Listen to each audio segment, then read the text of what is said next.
And okay, so we will start with the time complexity, which is very important topic. Okay, so why the time complexity is so much important? So actually, when we talk about the performance of the algorithm, so the performance basically, in the algorithm, there are so many parameters to measure the performance of the algorithm. Out of that, one is the time complexity, and the next is the space complexity. Very important, time and space complexity. But generally what happens nowadays, there is a huge RAM is available, so nobody cares about hardly the space complexity. The major concern comes here about the time complexity. Okay, so when we say the time complexity, why it is so important? Let's say I have some particular problem A. I propose a problem A, and that let's say there are 70 students in your class.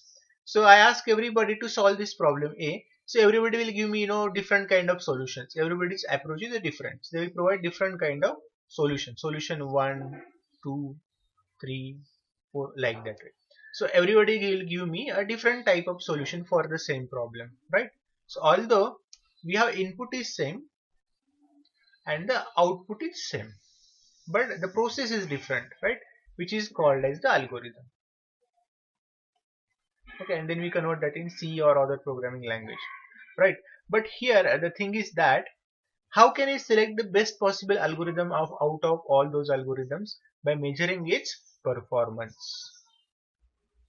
Okay, there should be a parameter to compare that, right? Like say we have so many students in the classroom, right? So generally when actually in academic point of when we compare the students, generally we compare with their CPIs, right? When we want to compare, like say for some interview, we generally compare with their maturity, the capability they have, the technical skills, something like. We have certain parameters defined to compare somebody because I want to select few of them, right?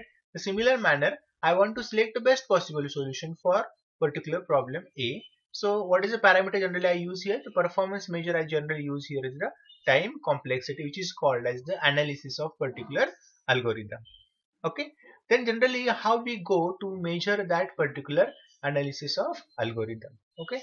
So I am telling you start from the scratch so that we will not face any difficulty. We will go slowly. This topic is very important. Okay. But we will understand since it's from the basic. Okay. So let us take simple program here. So I am taking here, let's say this is a simple program. So I define here hash include, say stdio.h. So there is a main, and then inside that I define here a few variables int I, j, k, say a of 10, b of 10. Okay. Now what I am doing here, say accepting some elements in a. So here I apply some for loop for k is equal to 1, k less than n, k plus this. I'm assuming some n as an integer value and accepting some value in a. Scanf %d a of k. Okay. Then I am doing some operation over here, addition operation. Don't go for the logic of a program. Okay, it is for basically finding the time complexity. I am taking this example. So here say I am writing now for I is equal to 0, I less than n, I plus plus for j is equal to 0, j less than n, j plus plus. I am doing here simply b of I is equal to a of j plus b of I. This is a simple program. Okay. Now what I supposed to do? I supposed to analyze this particular program over here. So how we will go? We'll see now. What I'll do, first of all, I'll find out how many times a particular program will get executed. Okay, so what I'll do here, first of all, I'll find out the frequency count. What is the frequency count? Is the number of times particular statement executed. So here, this first statement will executed only one time. Second statement main will get executed one time. Third statement will get read by one time. This one will get executed for n plus one time, sorry, n time, because n minus one time this will actually go inside the loop, and nth time that will break. This will get executed for n minus one time. This for loop will get executed for n plus one time, because n time it will go inside, and n plus one time this will get break. This jth loop itself will get executed for n plus one time, and outer for loop will acting on the inner for loop for n time. Then this particular loop, this will basically get executed for jth loop working on n time and ith loop working on n time. Okay. All of you please note down this simultaneously with me. This is very rare actually, in basic we are learning here. So you can note down here.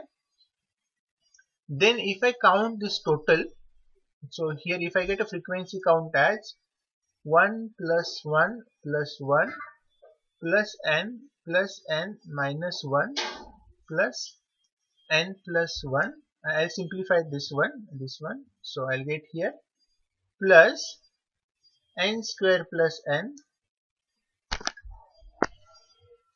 plus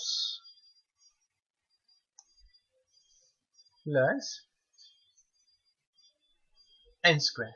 Okay, so if I sum of all this, I'm getting here 2n square plus 1 2 3 4, that is 4n plus 1 2 3 3. This is defined as the function f of n. F of n is equal to 2n square plus 4n plus 3. This is a function for the given program. Okay, all of you please note down. I'll wait for 2 minutes because we'll go for the next point. So now we will see how basically we put the graph for given function. Okay, so here I remove this particular part here.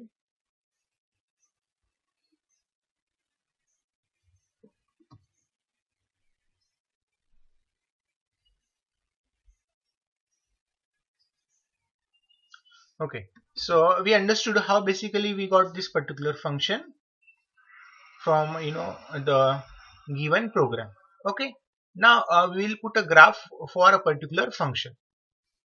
So while putting a graph here,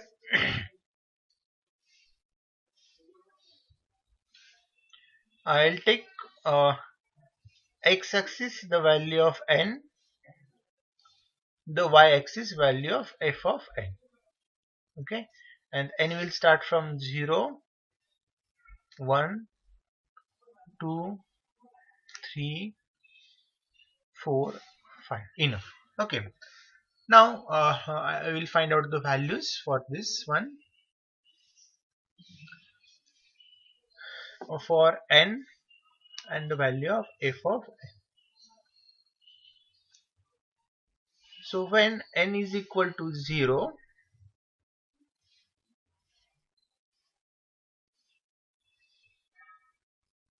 I'll making it more simple. So when n is equal to 0, f of n will be 3. You can put in the values in equation. When n is equal to 1, f of n will be 2 plus 4 is 6 plus 3 is 9. When n is equal to 2, f of n will be 2 square is 4, 2 ka 8 plus 8 16 plus 39. When n is equal to 3, f of n will be 18 12 30 33. When n is equal to 4, f of n will be 48 plus 3 51. And when n is equal to 5, f of n will be 73. Okay, now we'll put these things over in a graph. So when n is equal to 0, let's say f of n is 3. When n is equal to 1, f of n is, let's say, 9. When n is equal to 2, f of n is, let's say, 19. When n is equal to 3, f of n is, let's say, 33. When n is equal to 4, f of n is, let's say, 51 is, so like that something. I have not scaled here up particularly a graph, something like that we will get. Okay, now this is our standard f of n function over a graph. Okay, now here for this particular function there is certain tolerance is allowed. Okay, something like there is certain graph which will go something like this. So and there is certain tolerance allowed in the lower side also. It means that when I actually particularly program for a particular input, the f of n, the standard function of graph, is allowed to behave between these 2 points. It can go at extreme at this level and lower at this level. Okay, so if you see here practically, in this case, this is ideal behavior of graph. This one is a ideal behavior, right? This is a worst case a graph can behave, right? And this is a best case, it can give a minimum complexity, right? Best case, which is also called as the lower bound. Worst case is also called as the upper bound. All of you please note down, I am telling you in very simple language. This is a core of computer engineering. Okay, worst case or upper bound, best case or lower bound. This is the ideal case of graph. So maybe here in this case there can be a function g of n which will come here, or here can be, this is, let's say, g1 of n, or here can be, this is, let's say, g2 of n, something like that, or g of n also, no issue, right? This is called as upper bound or worst case, this is called as lower bound or best case, or in between these two, whatever the case is there, like something like graph comes here in between this point or something like this point, this is called as the average case.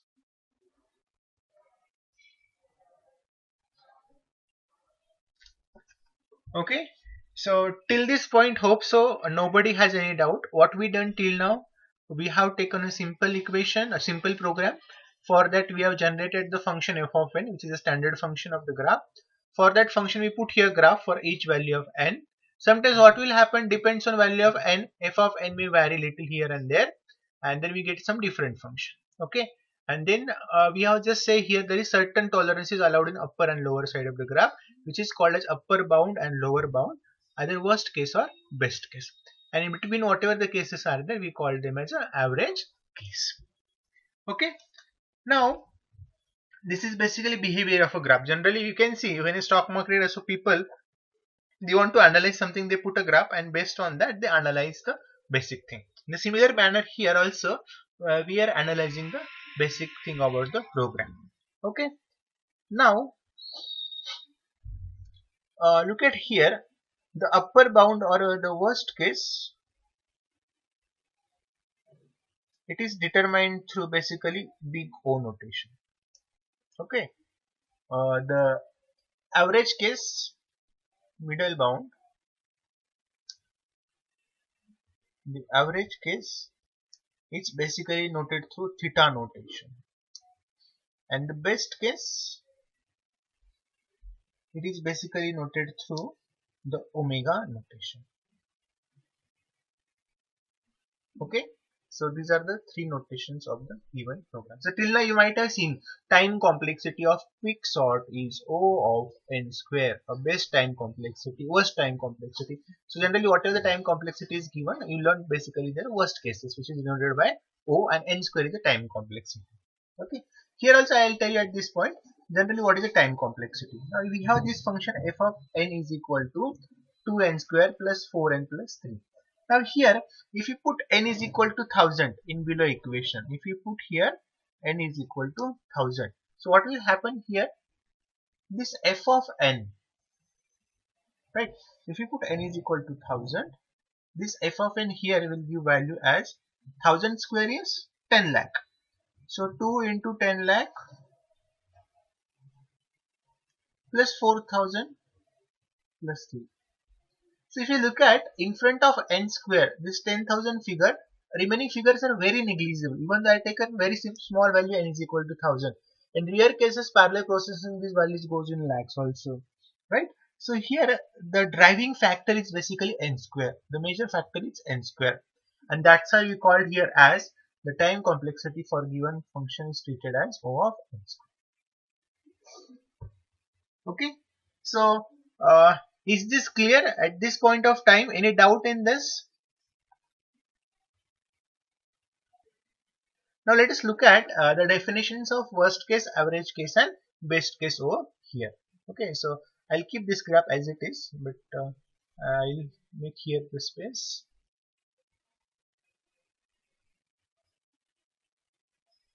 First of all, we will see basically the definition of worst case, that is big O notation.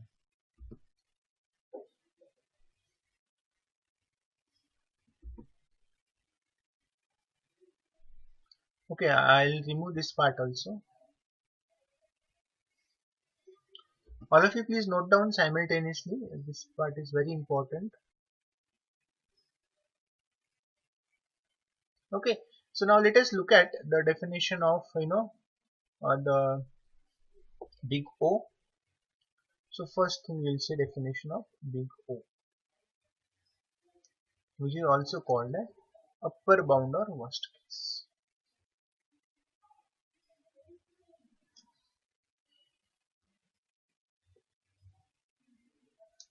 Let's say I have this particular graph here, and there is certain thing given over here. This is my f of n. Then I have drawn here a certain graph.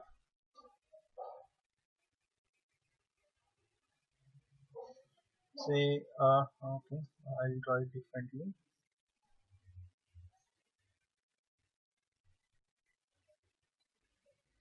This is my another function c into g of n.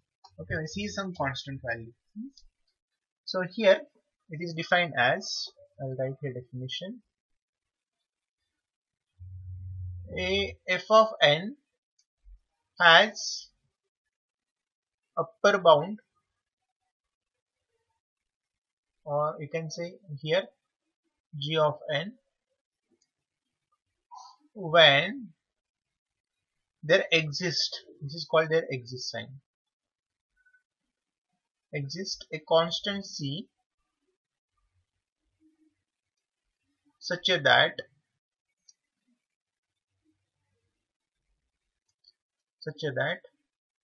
for n greater than or equal to 0,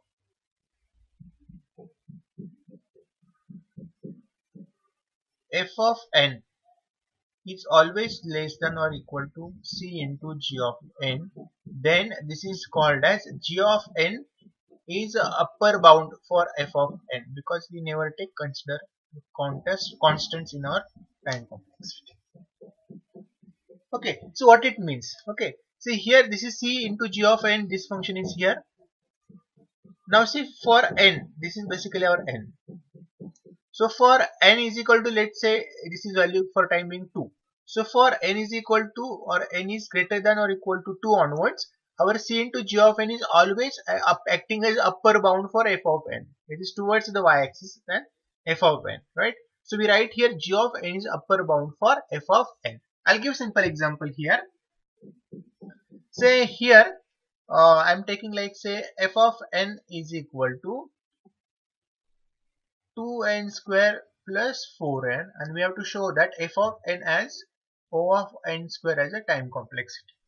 Okay, so that means, what it means, I have to find out certain function and constant and value of n such that that function will always be greater than f of n. Now look at here, f of n may, n square is a driving factor and it has a coefficient is 2, right? So 2 is a coefficient here. So what I'll do, obviously when I want to find out g of n, so g of n is obviously here, what is g of n? G of n given here is n square, right? So I will take some constant value which is greater than 2.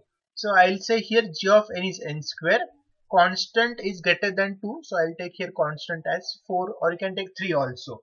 Okay, accordingly value of n will change. Okay, then what I'll do, I'll put here a table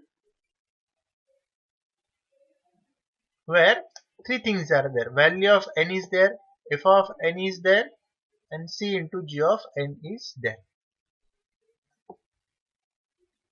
So I'll take n is equal to 0, 1, 2, 3. Now for n is equal to 0, f of n will be 0. 2n square plus 4n is 0. G of n is basically 4n square. Now g of n, c into g of n is 4n square. So 4 into 0 is 0. Now when n is equal to 1, f of n will be 2 plus 4 is 6. And this is 4. See, 4 into 1 is 4. When f of n is equal to 2, so 2 square is 4. 4 2s are 8 plus 8 16. G of n is basically it is 2. 2 square is 4. 4 4 ka 16. When n is equal to 3, f of n will be 18 plus 12 30. And g of n will be 3 square is 9. 9 4 ka 36. So you can see here for n is greater than or equal to 2 onwards, you can look at here at this point. For n is greater than or equal to 2, you can see here f of n is getting smaller, less than or equal to c into g of n. F of n is less than or equal to c into g of n. Therefore, we can say that f of n has upper bound of O of g of n, that is O of n square, for n greater than or equal to 2 and c is equal to 4. Okay. Now if we change c is equal to 4, obviously value of n will also change. Okay. Because here we have taken c as 4. If we take c as 3, so it will go further. At some point of time, your c into g of n will be greater than f of n.